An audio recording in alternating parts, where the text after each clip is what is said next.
Olá, nós estaremos fazendo hoje mais uma reflexão sobre alienação parental. E gostaria de estar enfatizando hoje alienação parental versus psicossocial.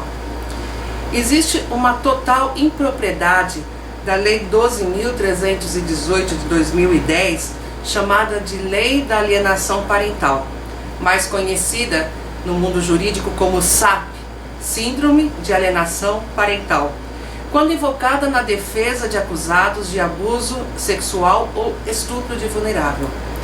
Tenho insistido em afirmar que o próprio Gardner, em seu estudo, acabou por concluir que o princípio por ele defendido, alienação parental, estava sendo mal empregado aqui no Brasil. O emprego errado dos princípios de Gardner tem custado a vida de crianças inocentes, como se verá no transcorrer da presente reflexão. A psicologia, como ciência humana, é possivelmente a mais propensa a erros. Isto porque se firma no princípio da comparação de comportamento sem apresentar uma prova científica que assegure sua aplicação como dogmática. Por ser um fato empírico, que se apoia somente em experiências vividas, na conservação de coisas e não em teorias e métodos científicos, não tem comprovação científica humana. O ponto nevrálgico se encontra no artigo 217-A do Código Penal Brasileiro, onde lemos que ter conjunção carnal ou praticar ato libidinoso com menor de 14 anos, pena, reclusão de 8 a 15 anos. Incorre na mesma pena quem pratica as ações descritas no caput com alguém que, por enfermidade ou deficiência mental, não tem o necessário discernimento para a prática do ato ou que por qualquer outra causa não pode oferecer resistência. Temos no parágrafo 3º que se da conduta resultar lesão corporal de natureza grave, a pena é reclusão de 10 a 20 anos. No parágrafo 4, se da conduta resultar morte, reclusão de 12 a 30 anos. Quando o agressor infringe esse artigo 217-A do Código Penal, que trata do abuso sexual de vulnerável, via de regra a defesa toma como linha de defesa que o crime não existiu e que está havendo alienação parental como forma de afastar o agressor alienado do filho ou filha. A palavra do menor, que deveria ser absoluta na conformidade do que dispõe o Estatuto da Criança e do Adolescente, respeitado seu estágio de desenvolvimento e grau de compreensão sobre os fatos, deveria ter sua opinião devidamente considerada. Muito ao contrário, temos registrado em processos que passaram pelo meu escritório, desembargadores afirmam que nem sempre o que a criança fala ou quer é a melhor para ela. Tratando-se de opção, quanto ao genitor que com ela quer viver, há toda evidência que a palavra e a vontade da criança deve ser respeitada. Quanto à agressão ou abuso que sofreu, a palavra da criança deve prevalecer a do agressor. É o que deveria acontecer, mas no geral não acontece. Prevalece a palavra do agressor. E quando isso não acontece, o juiz invoca o artigo 18 do Código de Processo Penal, que reza, artigo 18, depois de ordenado o arquivamento do inquérito pela autoridade judiciária, por falta de base para a denúncia, a autoridade policial poderá proceder a novas pesquisas se de outras provas tiver notícia. Assim, é determinado o arquivamento do inquérito policial e só será reaberto diante de fatos novos. O resultado é sobejamente conhecido, ou seja, o agressor fica livre a quem se atreveu a levar o que a criança narrou à delegacia da mulher. Além da humilhação, passa por um constrangimento tamanho que, se não for forte o suficiente, enlouquece, especialmente por ver o filho ou a filha à mercê do alienado que se coloca de vítima. Segundo o refrão popular, para se conhecer uma pessoa, é necessário comer um saco de sal junto com ela. Um saco de sal não se come em uma hora. Para se comer um saco de sal, leva-se uma vida inteira e ainda assim nunca se sabe o que se passa na mente. No mais profundo do íntimo do ser humano, aquilo que consiste a sua personalidade. O que pode concluir uma perícia psicossocial que ouve as partes em apenas 1 hora? Isso sem considerar que as psicossociais forenses, no geral, são profissionais em início de carreira sem um mínimo de experiência. Temos ainda a considerar que a perícia é semi-dirigida, ou seja, a parte entrevistada vai se limitar a responder apenas o que lhe for perguntado. Se a pergunta não enfocar o problema maior, no caso de abuso sexual, a menor não falará a respeito, até mesmo por instinto de preservação de seu poder, do seu pudor. Como se não for o suficiente, a perita psicossocial não permite a presença dos assistentes técnicos, escudada pela Resolução 008 de 2010, do Conselho Federal de Psicologia, sobretudo o artigo 2º, 8º e 10º, alegando, em suma, que a interferência de uma terceira pessoa em situação de entrevista psicológica produz alteração significativa da avaliação e que os aspectos trazidos dessa resolução foram referendados pelo Núcleo de Apoio de Serviços e Psicologia do Tribunal de Justiça de São Paulo, conforme comunicado número 01 de 2008. A resolução acima mencionada fere a credibilidade do perito. Isto porque oferece margem à parcialidade ao registrar apenas o que favorece a uma das partes, o que faz com que o trabalho apresentado torne-se passível de dúvidas. A psicologia é por demais subjetiva. Uma perícia psicossocial depende mais do estado do humor do examinador do que da entrevistada.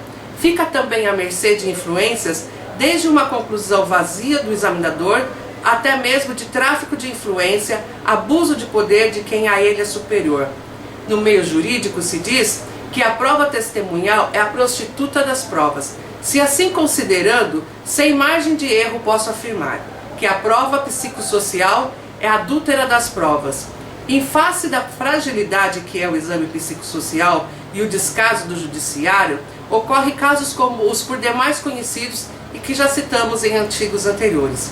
Recentemente, em 11 de abril de 2015, Beatriz Silva, de 27 anos de idade, casada com Manuel Vital Carneiro de Souza, conhecido pelas suas apresentações em festas infantis, até mesmo no meio evangélico, como boneco Lilico, pagou com sua própria vida por ter informado a delegacia de que seus filhos de 3 e 6 anos eram abusados sexualmente pelo padrasto.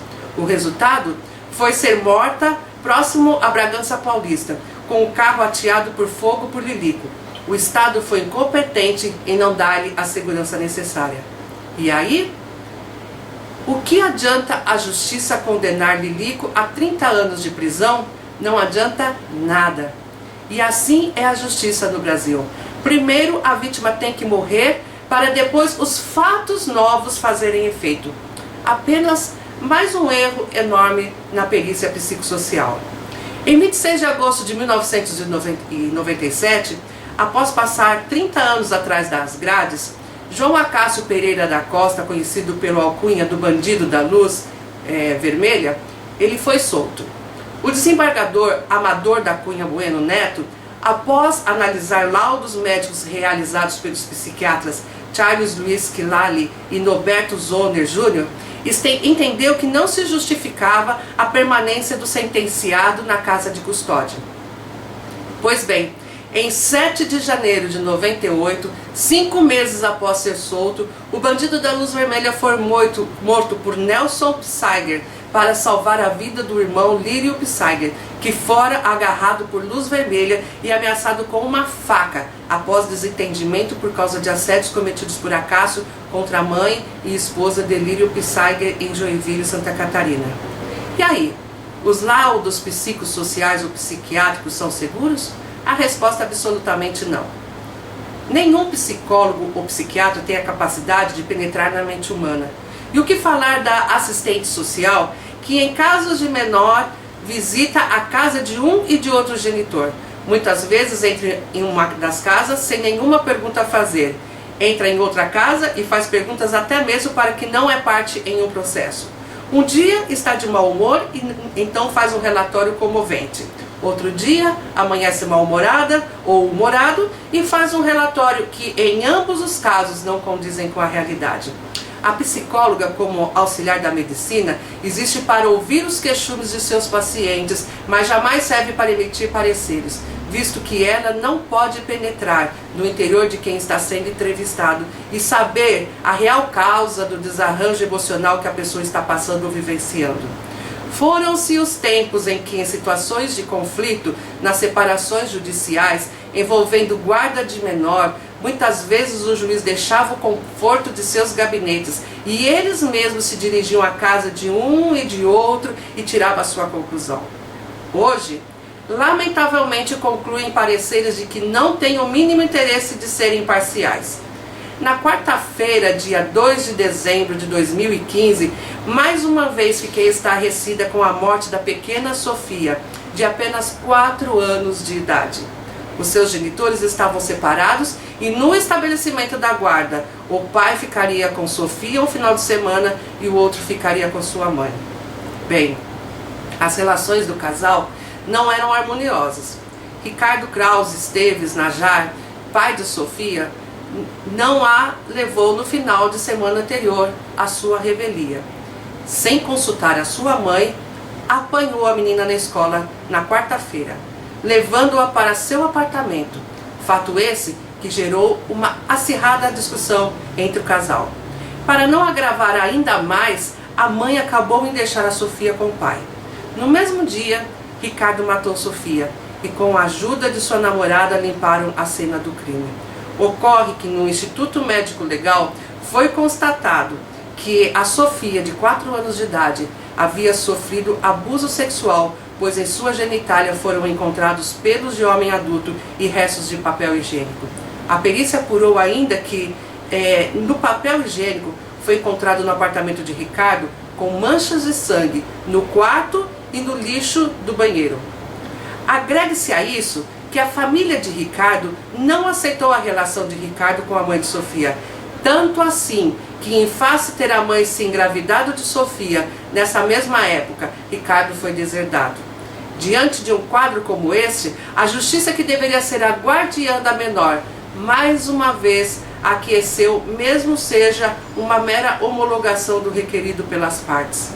Ricardo foi preso ainda no velório de Sofia. Tarde demais. A prisão de Ricardo não trará Sofia de volta. Em face do que tenho presenciado, em face do que eu tenho ouvido e vivido como advogada na área da família, faço aqui o meu alerta às mães, que ponham a sua intuição em alerta e, quando houver um mínimo de dúvida ou indícios de perigo, não entregue seu filho ou a sua filha ao genitor.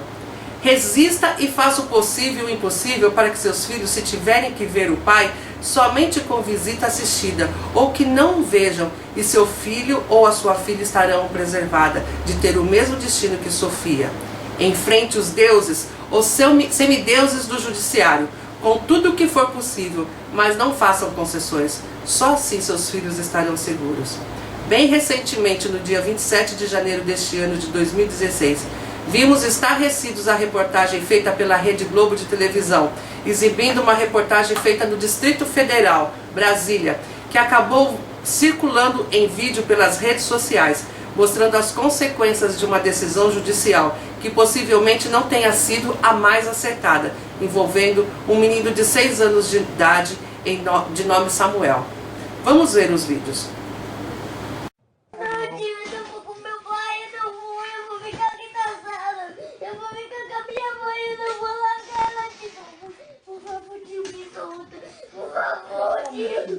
A criança que aparece nas imagens tem 6 anos e ontem recebeu a notícia que tinha que voltar para a guarda do pai, que mora em Capivari, São Paulo. Quando soube da notícia, a mãe passou mal. Hoje a nossa equipe conversou com a mãe do menino. Rosilene foi casada com o pai da criança por cerca de 1 ano. Ela disse que o ex-marido era um homem violento. Ela pediu o divórcio, mas decidiu deixar o filho com ele. Mas o que faz uma mãe entregar um filho a um homem tão violento? Por medo, por ameaça. Rosilene diz que chegou a fazer o boletim de ocorrência das agressões, mas retirou a queixa porque, segundo ela, o ex-marido a ameaçava. Ela diz que durante 2 anos não conseguiu ver o filho, nem falar com ele por telefone. Ainda de acordo com a mãe, em agosto do ano passado, a irmã do ex-marido disse para ela que a criança estava sofrendo maus tratos. Em setembro, Rosilene, a amiga e o namorado dela foram até a cidade para ver a criança. Eles decidiram então trazer a criança para Brasília, mesmo sem autorização do juiz. Rosilene diz que antes da viagem foi orientada pela Defensoria Pública do Riacho Fundo. Eu já tinha procurado a orientação da Defensoria, da Vara da Criança, me orientou: Rose, vai para lá. Se você chegar lá e ver realmente que o seu filho está em situação de risco, você traz. Porque dentro da nossa jurisdição a gente pode ajudar, mas lá em São Paulo a gente não pode ir lá e tirar ele. E foi isso que eu fiz. Ainda em setembro, Rosilene conseguiu a guarda provisória do filho na Vara da Família do Riacho Fundo. No processo, um relatório de uma conselheira tutelar disse que ouviu da criança que ela sofria maus tratos do pai e da madrasta e que ela queria continuar com a mãe em Brasília. Mas o mesmo relatório traz a opinião de outra conselheira tutelar, de Capivari, onde o menino morava. Ela afirma que não havia indícios de que a criança sofresse maus tratos. Já a assistente social do Ministério Público do DF contou que a criança se referia ao pai como alguém de quem tem bastante temor e que manifestava o desejo de não voltar a morar com o pai.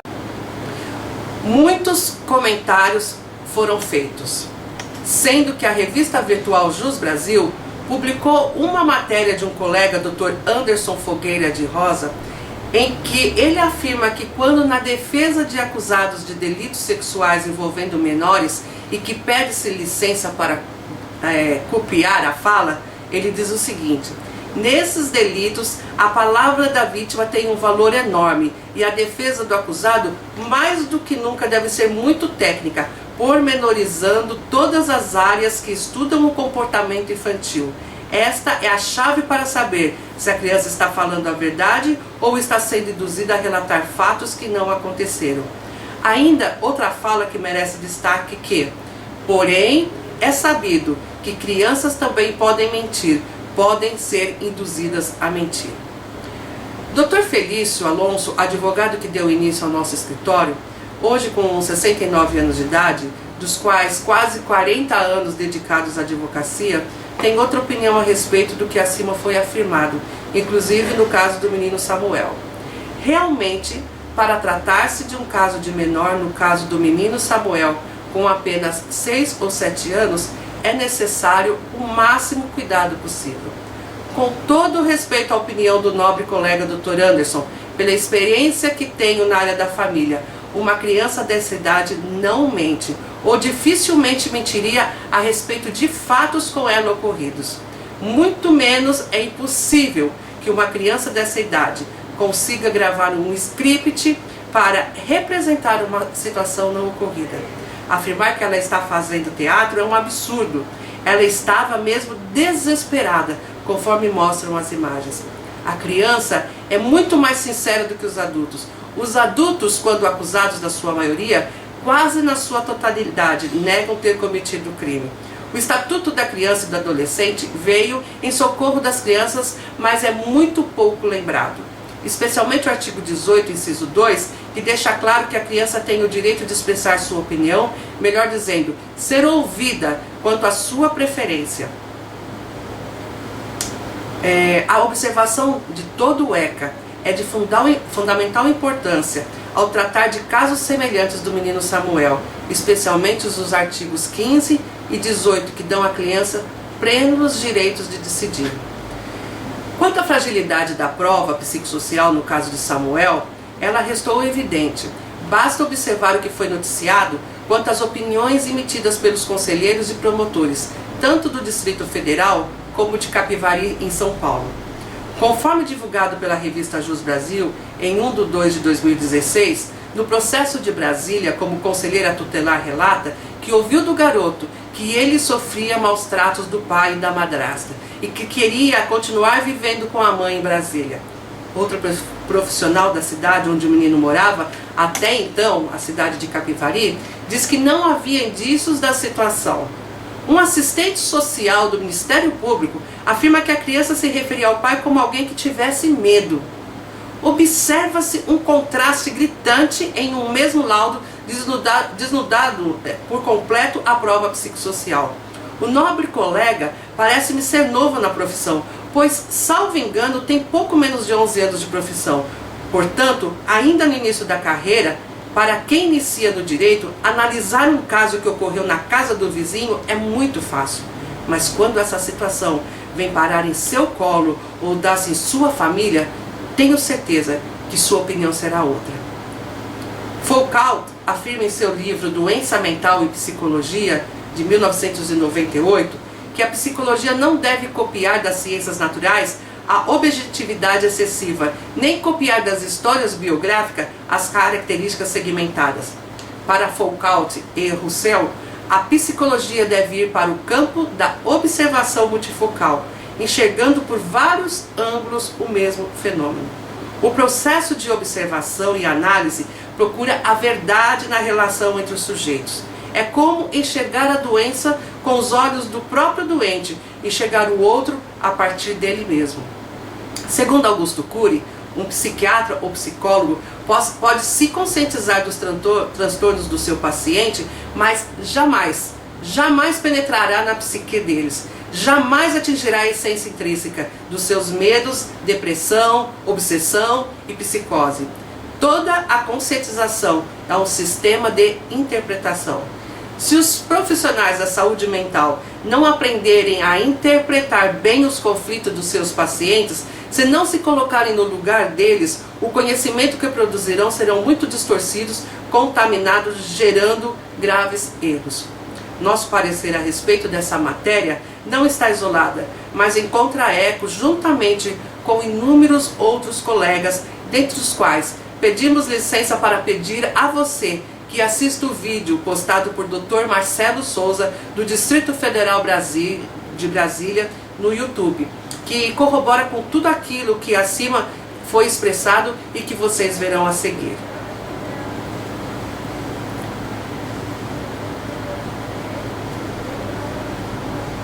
Deixo para a reflexão.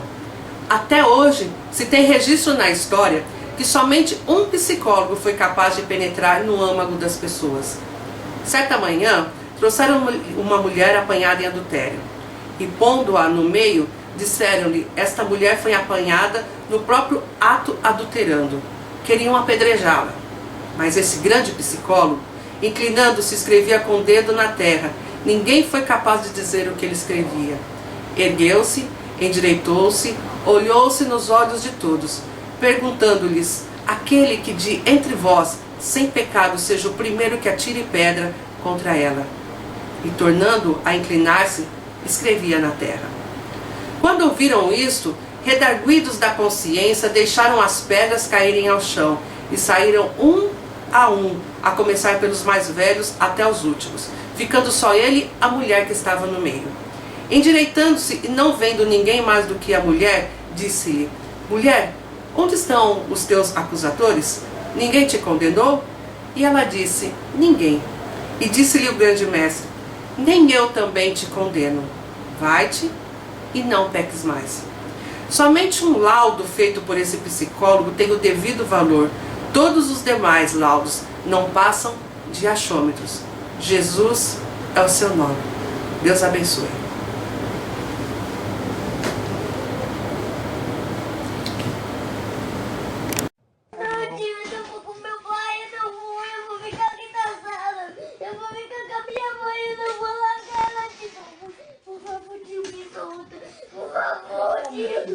A criança que aparece nas imagens tem 6 anos e ontem recebeu a notícia que tinha que voltar para a guarda do pai, que mora em Capivari, São Paulo. Quando soube da notícia, a mãe passou mal. Hoje a nossa equipe conversou com a mãe do menino. Rosilene foi casada com o pai da criança por cerca de 1 ano. Ela disse que o ex-marido era um homem violento. Ela pediu o divórcio, mas decidiu deixar o filho com ele. Mas o que faz uma mãe entregar um filho a um homem tão violento? Por medo, por ameaça. Rosilene diz que chegou a fazer o boletim de ocorrência das agressões, mas retirou a queixa porque, segundo ela, o ex-marido a ameaçava. Ela diz que durante 2 anos não conseguiu ver o filho, nem falar com ele por telefone. Ainda de acordo com a mãe, em agosto do ano passado, a irmã do ex-marido disse para ela que a criança estava sofrendo maus tratos. Em setembro, Rosilene, a amiga e o namorado dela foram até a cidade para ver a criança. Eles decidiram então trazer a criança para Brasília, mesmo sem autorização do juiz. Rosilene diz que antes da viagem foi orientada pela Defensoria Pública do Riacho Fundo. Eu já tinha procurado orientação da Defensoria da Vara da Criança, me orientou: Rose, vai para lá. Se você chegar lá e ver realmente que o seu filho está em situação de risco, você traz. Porque dentro da nossa jurisdição a gente pode ajudar, mas lá em São Paulo a gente não pode ir lá e tirar ele. E foi isso que eu fiz. Ainda em setembro, Rosilene conseguiu a guarda provisória do filho na Vara da Família do Riacho Fundo. No processo, um relatório de uma conselheira tutelar disse que ouviu da criança que ela sofria maus tratos do pai e da madrasta e que ela queria continuar com a mãe em Brasília. Mas o mesmo relatório traz a opinião de outra conselheira tutelar, de Capivari, onde o menino morava. Ela afirma que não havia indícios de que a criança sofresse maus tratos. Já a assistente social do Ministério Público do DF contou que a criança se referia ao pai como alguém de quem tem bastante temor e que manifestava o desejo de não voltar a morar com o pai. Bom, vamos nós. Vamos nós. Eu sempre começo o nosso Cidade Alerta brincando, mexendo com o Percival, mostrando alguns vídeos, contando histórias. Mas eu acho que hoje não é o caso. Hoje, nós vamos dar, na verdade, mais um passo, não para resolver o caso do menino Samuel. Bota a foto do menino aqui, por favor. Não para resolver o caso do menino Samuel, porque isso quem tem que resolver, né? Aqui na terra é a justiça. E Deus está no comando da situação. E Ele vai saber o que fazer na hora certa. Eu botei lá no Instagram, no Marcelo Rezende.oficial, duas questões, né? A questão inicial dos documentos e agora coloquei com quem você acredita que deve ficar o menino. Mas eu acredito que a gente tem que observar e olhar todos os ângulos. O menino Samuel é a grande vítima de uma história que quando eu estava de férias, muita gente, né, me mandou mensagens, eu estava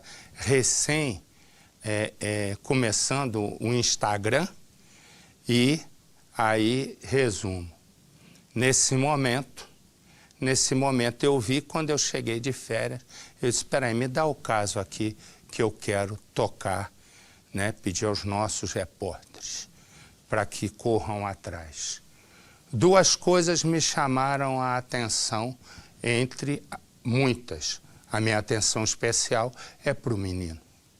Mas uma questão é, a mãe diz que apanhou do pai logo no início do casamento, que fez BO, que fez medida protetiva, que tem laudo do Instituto Médico Legal de que foi agredida, que tinha marcas de agressão. Tudo isso são palavras. E como eu disse, palavras o vento leva.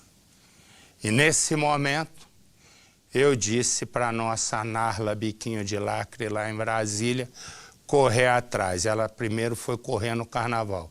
Sambou, rebolou, brincou e tal, não sei o quê, porque ela é folga dela. Agora ela entrou caindo, matando. Então, essa é uma parte. A segunda parte, a primeira parte da questão, porque eu quero começar a questão daqui para cá. A primeira parte é o pai. Ele deu uma entrevista para a gente, e ao dar essa entrevista para a gente, né, ele contou a versão dele, de que a história explicou porque que o juiz decidiu, mas tem algumas coisas, né? Ele se defendendo, né? Tem algumas coisas que me passaram despercebidas quando a gente colocou a reportagem, mas que não me passaram despercebidas depois. São frases ou palavras que mostram um pouco o comportamento da pessoa. Eu vou mostrar a entrevista dele e é o primeiro passo para a gente começar essa história. Que você que está comigo há tantos anos sabe que eu sou meio ruim de largar o osso, né? Quando eu pego, eu não largo. O que ocorre? Né? Ocorre que ele fala algumas coisas que eu não gostei e repito, a minha preocupação é a mesma sua, é com o menino.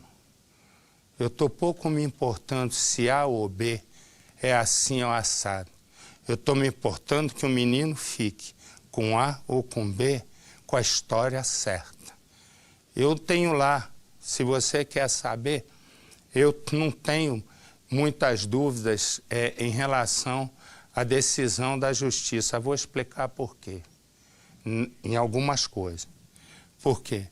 A justiça é muito cautelosa em muitas coisas, mas na vara de família, eu já passei por isso, é dureza, um homem rebola, né? Se bem que tem um monte de homem aí que tem que pagar a pensão e desaparece, não paga a pensão, e a mulher que cria sozinho o filho. E aí tem uns que reclamam. Eu acho que o único momento que tem problema na pensão é quando o cara está desempregado, aí sim. Né? Mas isso tem que também investigar, porque vai que o cara montou um biscate e se desempregou e fica vivendo de biscate. É tanta nuance nessa história que eu nem vou entrar nela, porque aí é pior ainda. Mas no caso do menino Samuel, me chamou a atenção o pai. Eu e você vamos ver agora. Os meninos pegaram, editaram a entrevista. Nós vamos ver a entrevista do pai para em seguida a gente colocar a mãe. Ela tem os documentos. Ela diz que apanhou. Ela apanhou? Ela diz, né, a Narla vai dizer, me mostra o documento. Ela mostrou. Põe o pai primeiro no ar. O homem que está aqui ao meu lado e que não vai mostrar o rosto por questões de segurança diante de ameaças é o pai do garoto que ficou conhecido por conta do vídeo que vazou na internet. Por favor, tio, me solta. Por favor, tio. Por favor, me solta, tio. Eu não quero ir embora com meu pai.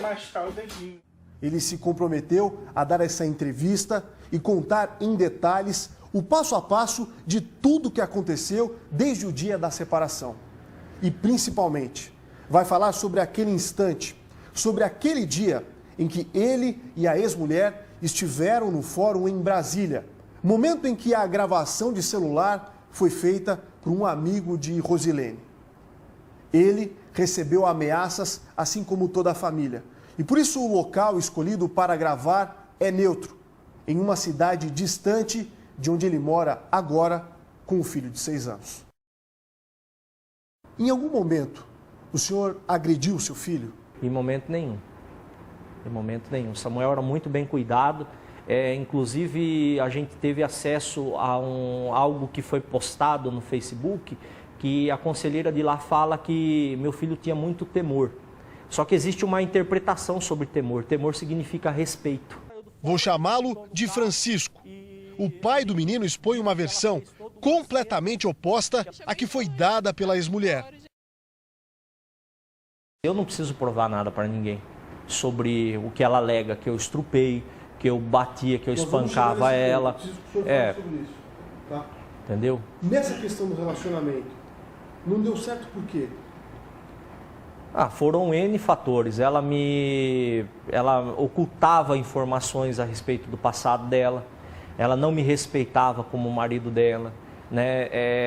Ela era totalmente insubmissa, ela não respeitava os princípios que a gente procurava estabelecer dentro de casa. Não havia diálogo em momento nenhum, o lado dela sempre é o lado que prevalecia, era o lado que ela impunha e simplesmente a gente tinha que andar de acordo com aquilo que ela havia estabelecido. O que aconteceu de fato, o seu lado, a sua visão daqueles instantes que o Brasil inteiro conheceu? Não tem como a gente narrar o fato sem a gente emocionar. Porque nós oramos muito para essa audiência. Nós sabíamos toda a mentira que estava envolvida em cima de todo o processo, de todas as provas que ela envolveu. A gente foi confiando em Deus e na justiça mesmo, na integridade da justiça. E tivemos audiência. Quando a gente chegou, a gente notou algo estranho, eu e meu advogado, porque os agentes de segurança do Tribunal de Justiça estavam meio agitados. Falei, tem alguma coisa de errado. E nesse momento nós entramos para a sala de audiência, foi ouvido a minha versão da situação, o juiz perguntou algumas coisas a respeito ao processo e à criança, nós respondemos. Ela foi chamada para a audiência e também respondeu. Ambos, o defensor fez perguntas a mim, fez perguntas a ela, o meu advogado. Em nenhum momento o juiz negou qualquer tipo de direito a ela. Ela teve direito de responder, ela teve todos os seus direitos. Tudo que consta dentro da ética de uma audiência aconteceu ali. E o juiz deu a sentença. Quando deu a sentença, ela saiu da audiência. Ela comunicou seus 2 amigos que estavam lá fora sobre a decisão do juiz. Enquanto isso, eu e meu tio, com 2 agentes de segurança do Tribunal de Justiça, ficamos dentro da sala de audiência. Quando nós saímos da sala de audiência, o juiz deu a ordem que o agente que entregasse a criança a mim e que nos acompanhasse até a sala. Nós saímos e quando eu adentrei a sala, essa amiga da mãe, né, que se intitula Tia do Coração, que na realidade não é nada do meu filho, ela estava embaixo da mesa agachada com o celular filmando embaixo da mesa. Eu achei estranho. Quando ela foi levantar, que ela foi para tentar filmar o meu rosto, o agente de segurança veio e tomou o celular da mão dela, dizendo que não podia fazer aquelas gravações dentro das dependências do fórum. E eles saíram da sala e eu fui ver a condição do meu filho. Quando eu cheguei ali,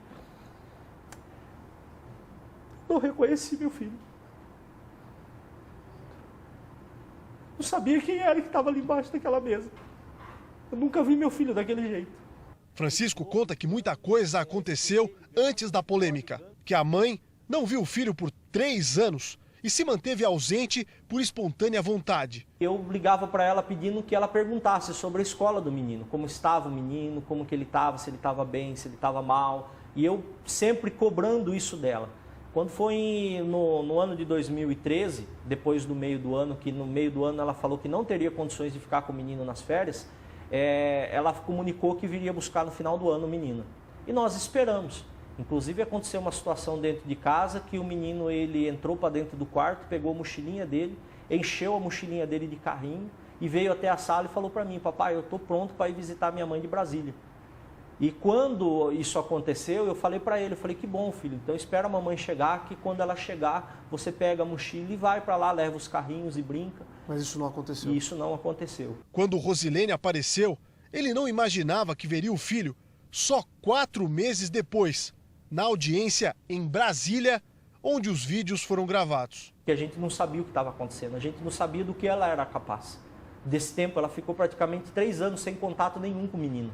Então a gente temeu por causa disso. E eu fui na delegacia, porque ela descumpriu uma decisão judicial que constava o direito de visita dela no processo. E eu fui até a delegacia, registrei o primeiro boletim de ocorrência contra a desobediência e chamei o conselho tutelar naquela ocasião. A delegacia comunicou o conselho veio, me levou até o conselho tutelar para que a gente pudesse entrar em contato e saber da localização da criança. Onde ela estava, com quem ela estava, como ela estava. E nós tentamos isso das 7h30 da noite, que nós saímos da delegacia, até 00:30, quando nós obtivemos o primeiro contato com ela. 00:30? 00:30. E nisso, naquele contato, ela alegava que queria ficar mais o feriado do 7 de setembro e que entregaria no feriado às 6 horas da tarde na porta da minha residência. Ela disse por que não comunicou antes? Não, a respeito não. Simplesmente ela tomou essas decisões, a gente só soube que ela queria ficar com o menino no feriado pelo fato de a gente ter conseguido contato com ela 00:30 dentro do Conselho Tutelar da cidade de Capivari. E ali o que acontece? A gente conseguiu contato, na segunda-feira eu e minha esposa ficamos esperando. Quando deu 6 horas da tarde, a gente não recebeu o menino. O pai conta que percebeu algo de errado quando o filho foi abordado dentro da escola. A criança não soube precisar por quem. Francisco só entendeu o que estava acontecendo dias depois, quando descobriu que havia contra ele 2 processos em andamento na Justiça do Distrito Federal. Um dia o menino chegou em casa e falou: pai, 2 tias foram na escola. Eu falei: como assim, meu filho? 2 tias foram na escola, me levaram até a sala da diretora e conversaram comigo. Eu chamei minha esposa e falei: olha, amanhã você vai lá, conversa com a diretora. Pergunta para ela quem é essas 2 pessoas, porque até então eu não sabia o que era. Francisco nega com veemência cada acusação feita pela ex-mulher. As agressões eram física, era verbal, ele me estuprou, ele me violentava, ele batia minha cabeça na parede, ele tentava agredir a minha filha. Então eu registrei Maria da Penha 3 meses após o casamento, eu registrei Maria da Penha contra ele. E nesse período eu tive a medida protetiva, ele não podia chegar na minha casa, ele não podia aproximar da gente. Mesmo estando grávida, ele agredia. Eu registrei Maria da Penha e fiquei na minha casa com os meus pais. Diz que Rosilene construiu uma realidade paralela. Eles ficaram casados por 2 anos, até que o relacionamento começou a dar errado. A mãe do menino afirma que foi ameaçada pelo ex-marido para entregar a criança depois da separação. E que só quando conseguiu a guarda provisória em Brasília, seguiu direto para o Conselho Tutelar.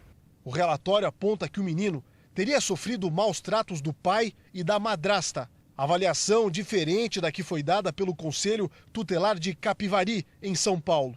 Só a justiça pode provar agora quem diz a verdade e se o garoto de 6 anos foi manipulado.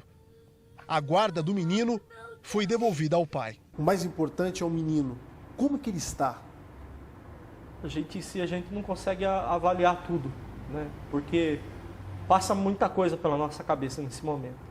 A mãe, em momento nenhum, se preocupou com a integridade do menino, expor na situação que expôs. Não se preocupou nos danos que isso poderia causar com o menino. E a gente, desde o dia que ele chegou de Brasília para cá, a gente não comenta com ele, não comenta nada perto dele. A gente procura estar brincando, dando atenção, né? Procura dar o máximo de atenção, conversar com ele, perguntar se ele está bem. O tempo todo nós estamos perguntando se ele está bem, se ele está feliz, né, se tem alguma coisa que está desagradando ele. E qual a sua sensação? E a sensação é que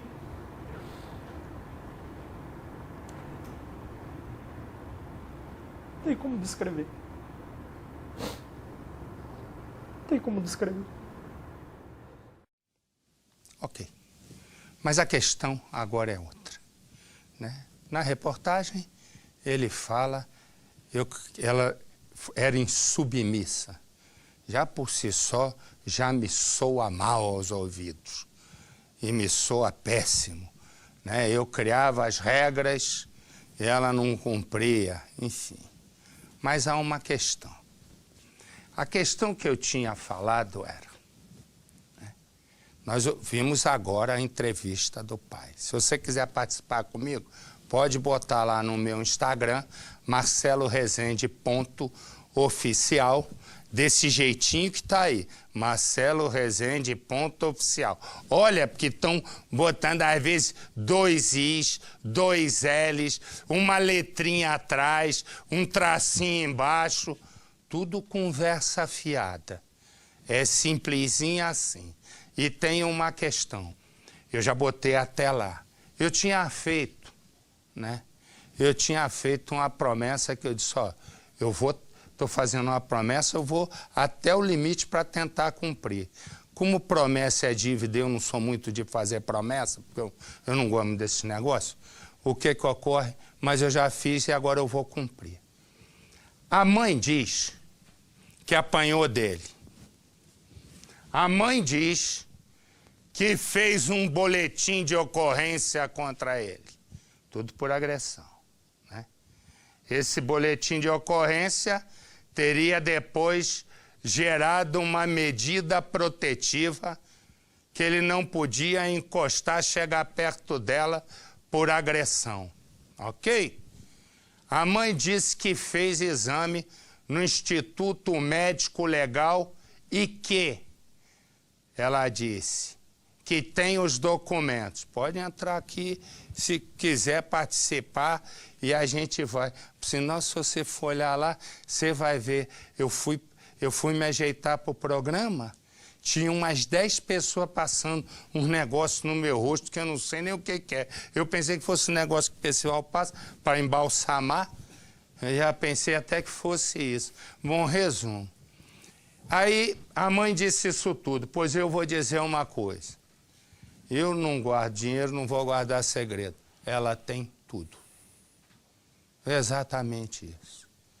Ela tem todos os documentos. Ela tem o boletim de ocorrência. Ela tem a medida protetiva. Ela tem o exame de corpo de delito no Instituto Médico Legal. Ela não disse uma única mentira a respeito dos documentos. Ela tem, mas algo aconteceu.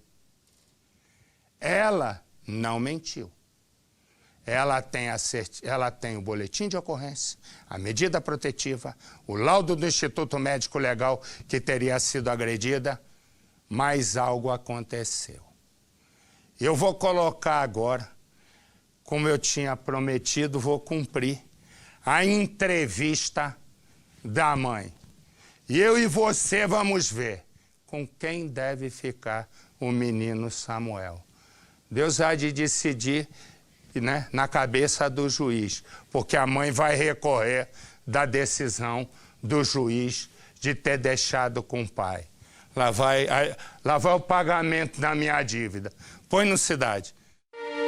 Há 2 semanas, a TV Record vem mostrando a história de Samuel, o garoto de 6 anos que enfrenta um dilema com a separação dos pais. Eu vou ficar com a minha mãe e não vou largar ela de novo. Por favor, tio, me solta. Para entender como essa história começou, precisamos voltar a 2009, ano em que Rosilene se casa com esse homem que pede para não ser identificado e que mais tarde será o pai de Samuel. Rosilene conta que com 3 meses de gravidez apanha do marido e o drama do filho já começa dentro da barriga. Namoramos mais ou menos um período de 3 meses, né? Foi muito rápido, que em final de 2008 a gente se conheceu e em março de 2009 nós casamos, então um período de 3 meses, né? Na noite de casamento já começou as agressões, né? Então assim, nós já começamos um relacionamento conturbado, passou do limite, né? Simplesmente ele chegou todo alterado e me empurrou, e eu já estava grávida de 3 meses, né? Caí, bati esse lado aqui no chão. Ela nos mostra o boletim de ocorrência registrado contra o marido em 21 de junho de 2009, com base na Lei Maria da Penha. No documento, Rosilene relata aos policiais que após um desentendimento com o marido, ele a empurrou e ela desmaiou. Um médico solicitou uma ecografia para saber se estava tudo bem com o bebê. Rosilene pediu ainda medidas protetivas. No relato, o pai de Samuel nega as acusações e acusa Rosilene de se jogar no chão. Na mesma semana, Rosilene ganha pelo Tribunal de Justiça do Distrito Federal medida protetiva de urgência. Mesmo com o direito de ter o marido afastado, um mês depois, Rosilene desiste da medida protetiva e decide voltar a viver com um homem que promete ser um marido melhor. Foi quando as agressões se tornaram cada vez piores, porque ele jogava na minha cara a questão do que eu tinha registrado a Maria da Penha, então ele sempre, nas agressões, ele jogava, né, ele me agredia de todos os tipos, ele me batia, ele me socava, né, várias vezes ele já me jogou no chão contra a parede, ele me dava soco, tentava agredir a minha filha, já partiu para cima da minha filha várias vezes, minha filha na época tinha de 2 a 3 anos. Rosilene afirma que, cansada de ser agredida meses depois, em outubro de 2010, ela decide ir embora de vez. Falei para ele que eu ia estar saindo de casa para votar, né, que eu votava lá no Riacho, e peguei uma malinha de roupa para os meninos, coloquei um do ladinho, outro assim, e fomos, pegamos o ônibus e fomos para o Riacho. E aí foi no domingo, né, eu vim no sábado, fiquei no domingo, aí ele me ligou, falou, que horas que você vai vir? Eu falei, não vou voltar mais para casa. Aí ele começou, você vai voltar? Eu falei, não vou mais voltar. Eu falei, a partir de hoje eu não volto mais para aí, não volto mais a morar com você. No ano seguinte, Samuel passa as férias com o pai. E meses depois, Rosilene dá a guarda do filho ao ex-marido. Rosilene, muita gente questiona o fato de você ter dado a guarda do seu filho para um homem que você mesma diz que é muito violento. O que te fez tomar essa decisão? O medo, né? Eu sempre falo isso para as pessoas, só quem passa pela situação que eu passei, que sabe o que é o medo. Você tinha medo de quê? Que ele matasse a minha filha, matasse os meus pais e a própria minha vida também, que era a promessa dele. O pai do Samuel disse que você ficou 3 anos sem ver o Samuel, isso é verdade? Não, em 2012 foi quando nós fizemos o divórcio, eu consegui trazer o Samuel para Brasília, fiquei com ele meu período de 15 dias, né, porque eu tinha a guarda de visita, fiquei com ele no período de 15 dias, levei ele de volta, mas as ligações para ele ficaram cada vez mais difíceis, ele não deixava, ele me privava de todas as formas de falar com meu filho. Agosto de 2015. Rosilene recebe denúncia da tia paterna de Samuel por telefone e também pelas redes sociais. Nessa mensagem, a ex-cunhada diz: "Meu irmão não liga para ele. Todo final de semana ele sai e deixa com minha mãe. Ano passado, era eu quem ficava no final de semana. Eu não posso falar muito, só pessoalmente. E você vendo o Samuel vai entender o que eu estou falando." A tia paterna de Samuel demonstra ter medo do irmão. "Pense em mim, que tenho uma filha. Vai sobrar para mim, que estou aqui." Por telefone, a tia paterna de Samuel diz ainda que o pai do garoto agride a própria mãe. Ele é agressivo. O nariz da minha mãe quebrado, quebrou. Ele me batia na minha mãe. E que a avó paterna de Samuel está sofrendo com supostos maus tratos. Então, minha mãe chora, minha mãe sofre, minha mãe liga pra minha mãe tá chorando, porque ela fala que quer morrer, ela pede a morte para meu menino sofrer. Depois de ouvir o relato da ex-cunhada, Rosilene embarca para Capivari e traz o menino para Brasília sem o consentimento do pai e sem a autorização da justiça, mas, segundo ela, com orientação do Conselho Tutelar do Riacho Fundo 1, no Distrito Federal. Eu desesperei, porque eu vi a situação dele todo de chinelinho, sabe? Aquela criança que estava apresentando aquele odor, não era um odor de criança bem cuidada. Aí nós chegamos aqui, nós conseguimos a liminar, né? A qual eu tinha a guarda provisória dele. E aí Samuel foi mudando, né? Foi mudando, eu fui devido às ajudas, né? Ele começou também a tomar um remedinho que era calmante para ele. Busquei ajuda espiritual, né, saía, passeava com ele, né, pessoas que estavam nos ajudando. Então, assim, é um processo, não se muda uma criança de um dia para a noite da situação que ele estava. O garoto é ouvido pelo Conselho Tutelar do Riacho Fundo 1 e pelo Ministério Público do Distrito Federal. Nesse relatório, a assistente social do Ministério Público diz: "Os relatos embasam a tese de que a criança possa ter vivenciado situações de violência quando da convivência com o genitor e sua atual companheira. Fora possível verificar que ele se refere ao pai como alguém de que tem bastante temor. Em sua fala, há relatos de maus tratos e do desejo de não voltar à companhia de seu genitor." No relatório do Conselho Tutelar do Riacho Fundo, a conselheira tutelar afirma que a criança relatou que não quer mais morar com o pai, nem mesmo nas férias, porque o mesmo bate nele toda vez que vai tomar banho e quando chega da escola. Ao saber que Samuel está com a mãe aqui em Brasília, o pai entra na justiça com o processo de busca e apreensão do menino. O processo é julgado no dia 27 de janeiro deste ano, aqui no Fórum do Riacho Fundo 1, no Distrito Federal. O juiz decide que Samuel deve voltar a morar com o pai em Capivari, São Paulo.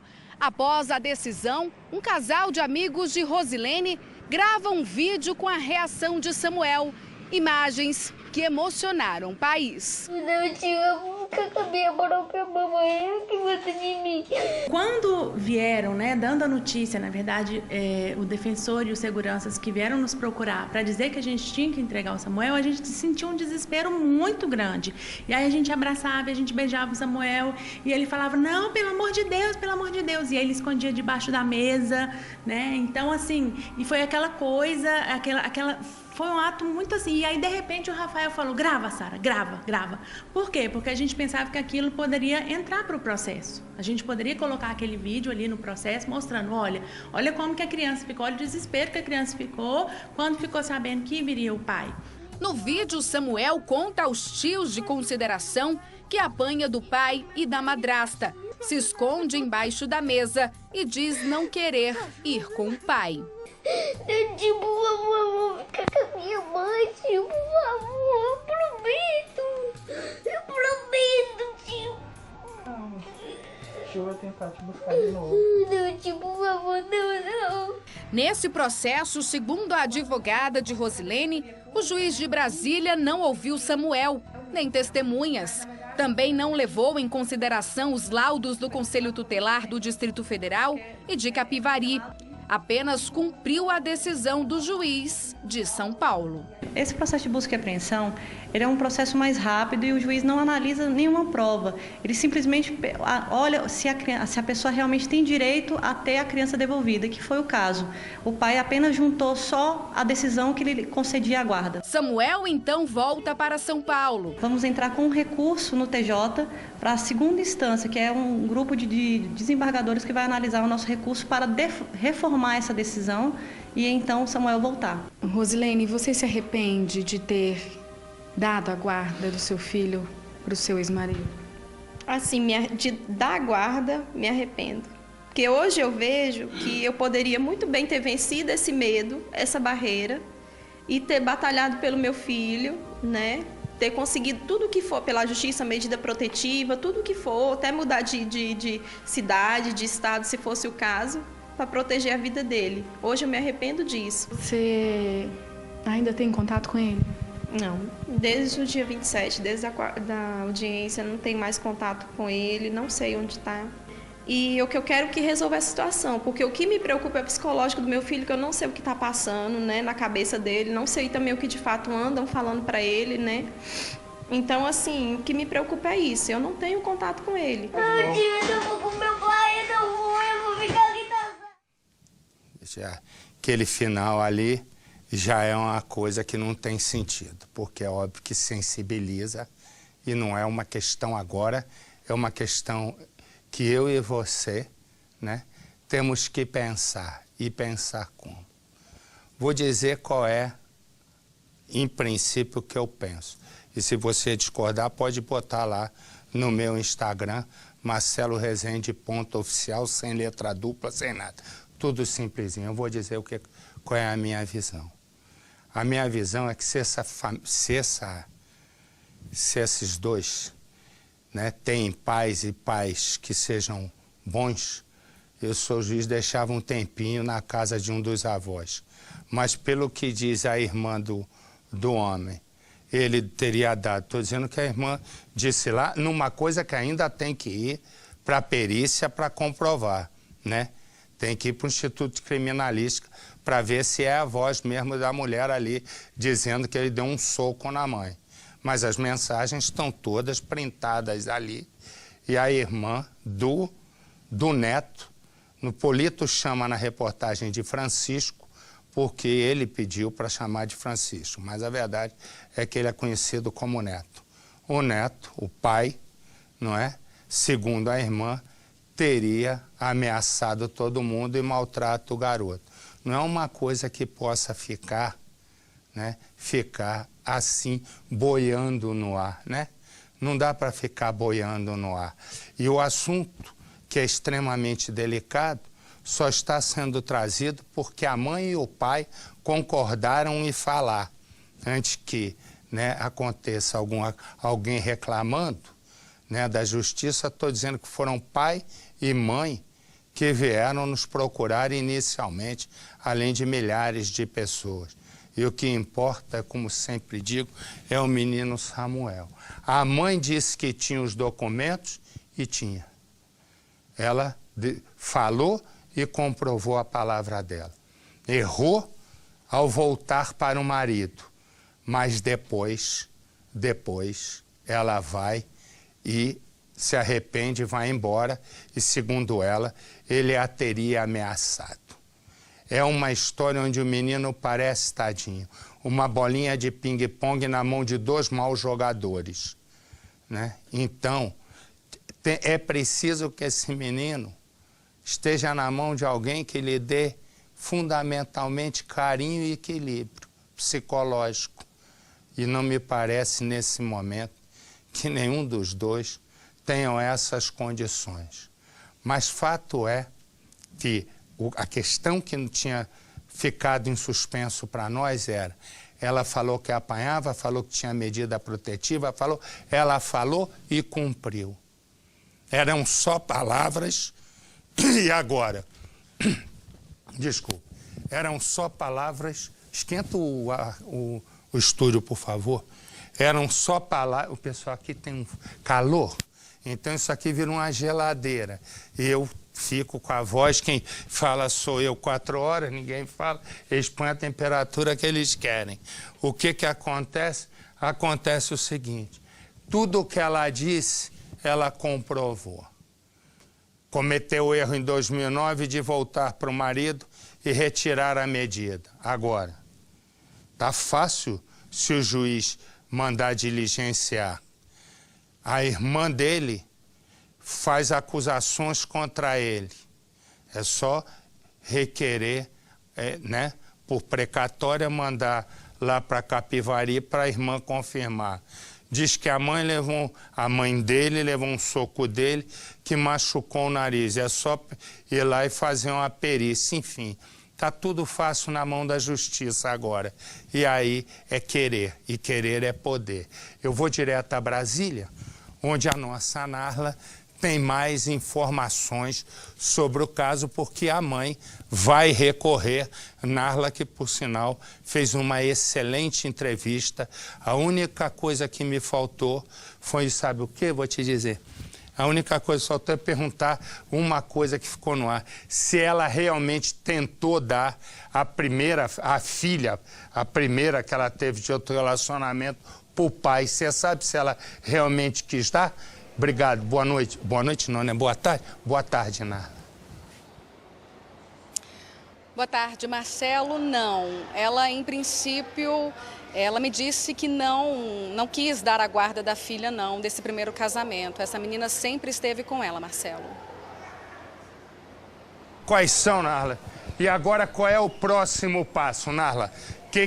Quais são as providências aí de Brasília para provocar a justiça para que ela possa ou não revogar a decisão? Claro. Então, Marcelo, a parte jurídica é a seguinte. Na semana passada, na segunda-feira da semana passada, a advogada de Rosilene entrou com um pedido de contestação da decisão do juiz no fórum do Riacho Fundo, onde houve a decisão. O juiz já recebeu esse pedido e está analisando.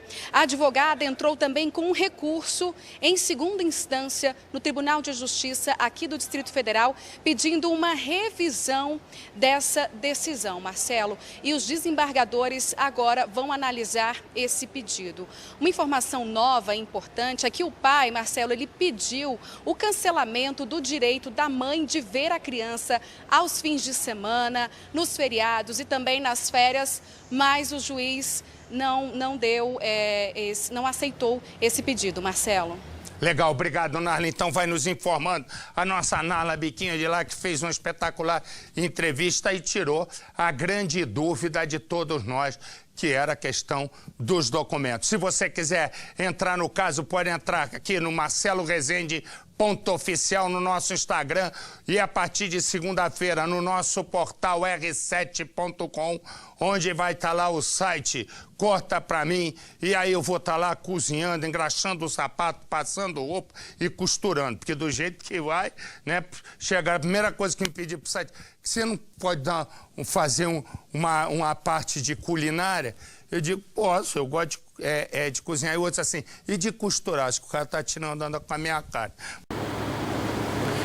Muitos comentários foram feitos, sendo que a revista virtual Jus Brasil publicou uma matéria de um colega, Dr. Anderson Fogueira de Rosa, em que ele afirma que quando na defesa de acusados de delitos sexuais envolvendo menores e que pede-se licença para copiar a fala, ele diz o seguinte: Nesses delitos, a palavra da vítima tem um valor enorme e a defesa do acusado, mais do que nunca, deve ser muito técnica, pormenorizando todas as áreas que estudam o comportamento infantil. Esta é a chave para saber se a criança está falando a verdade ou está sendo induzida a relatar fatos que não aconteceram. Ainda outra fala que merece destaque que, porém, é sabido que crianças também podem mentir, podem ser induzidas a mentir. Dr. Felício Alonso, advogado que deu início ao nosso escritório, hoje com 69 anos de idade, dos quais quase 40 anos dedicados à advocacia, tem outra opinião a respeito do que acima foi afirmado, inclusive no caso do menino Samuel. Realmente, para tratar-se de um caso de menor, no caso do menino Samuel, com apenas 6 ou 7 anos, é necessário o máximo cuidado possível. Com todo o respeito à opinião do nobre colega Dr. Anderson, pela experiência que tenho na área da família, uma criança dessa idade não mente, ou dificilmente mentiria a respeito de fatos com ela ocorridos. Muito menos é impossível que uma criança dessa idade consiga gravar um script para representar uma situação não ocorrida. Afirmar que ela está fazendo teatro é um absurdo. Ela estava mesmo desesperada, conforme mostram as imagens. A criança é muito mais sincera do que os adultos. Os adultos, quando acusados da sua maioria, quase na sua totalidade, negam ter cometido o crime. O Estatuto da Criança e do Adolescente veio em socorro das crianças, mas é muito pouco lembrado.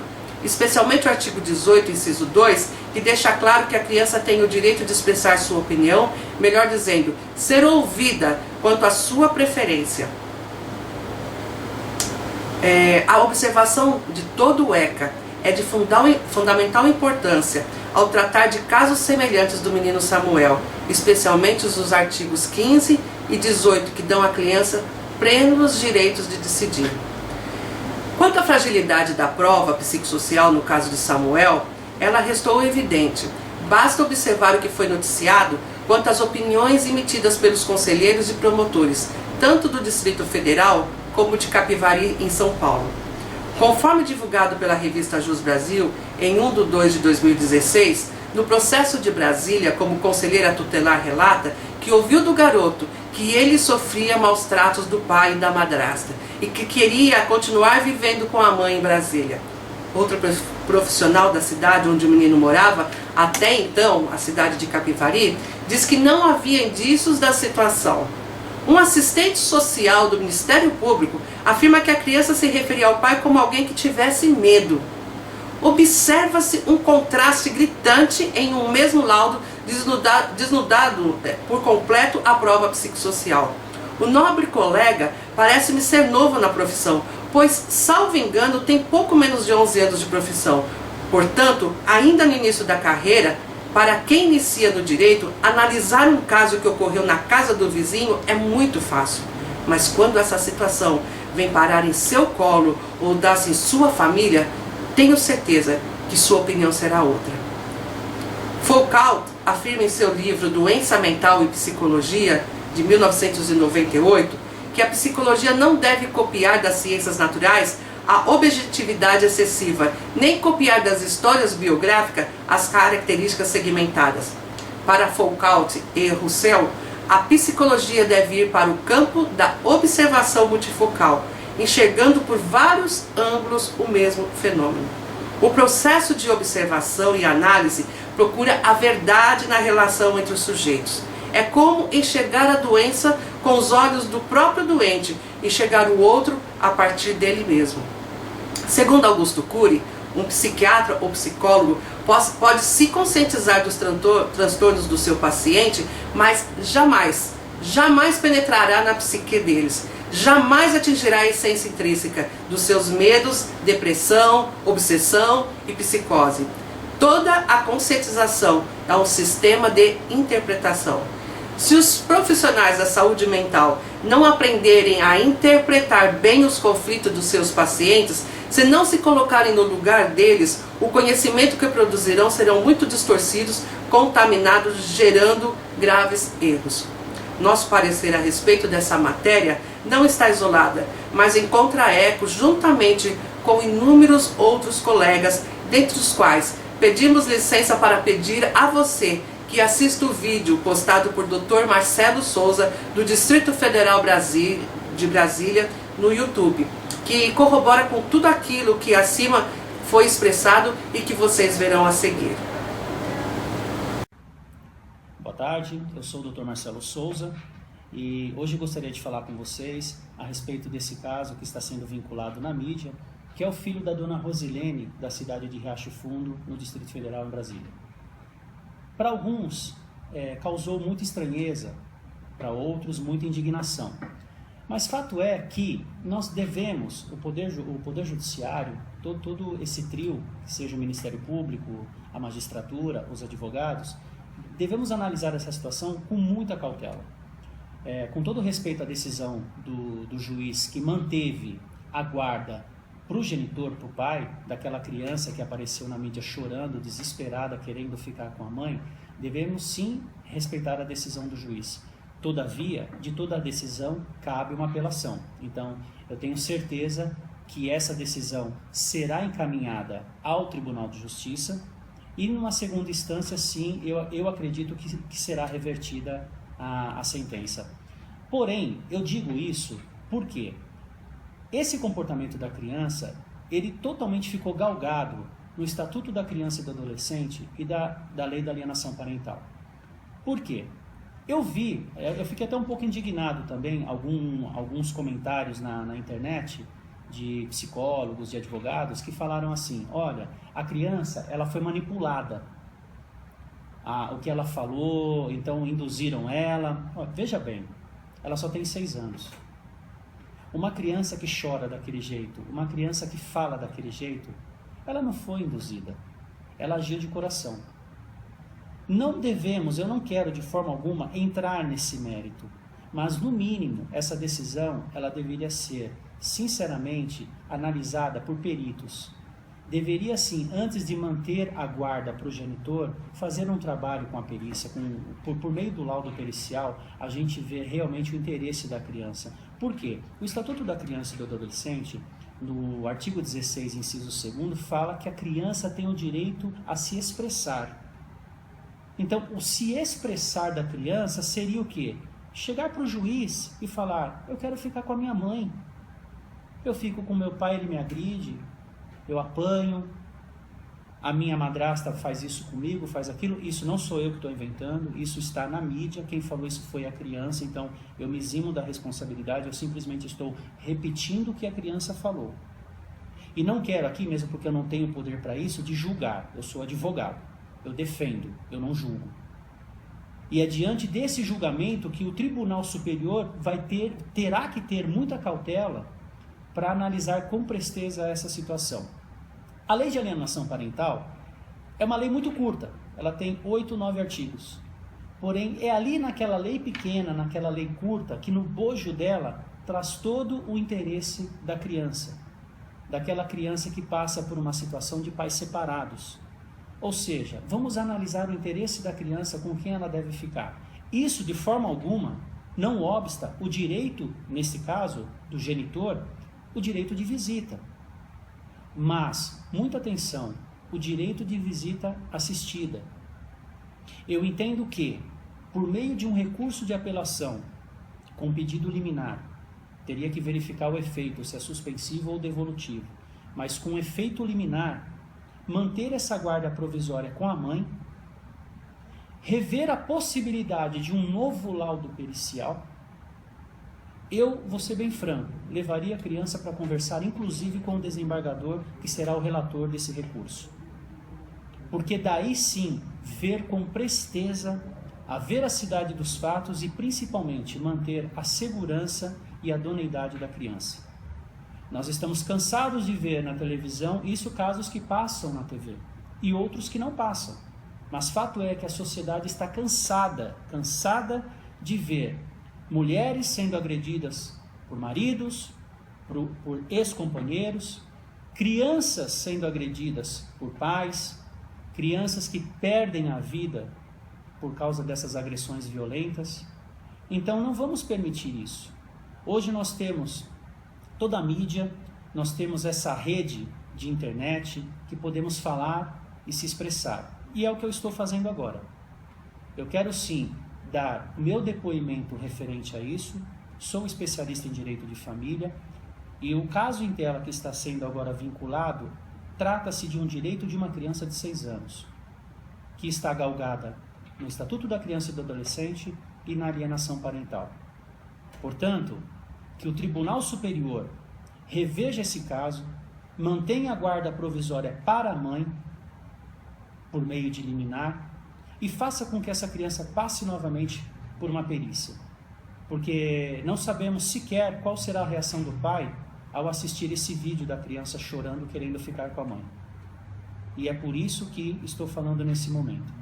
Então, o meu site é www.escritórioadvocacia.adv.br e ali vocês vão saber um pouco mais do trabalho da MDS Advocacia e fico à disposição da dona Rosilene, caso ela queira conversar comigo, caso ela precise de uma ajuda, o advogado dela precise ali de um colega para auxiliá-lo, eu estou à disposição para ajudar e vamos sim buscar o interesse dessa criança e permitir que pelo menos essa criança a gente consiga vê-la feliz ao lado da pessoa que ela realmente quer ficar, que nesse caso é a sua mãe.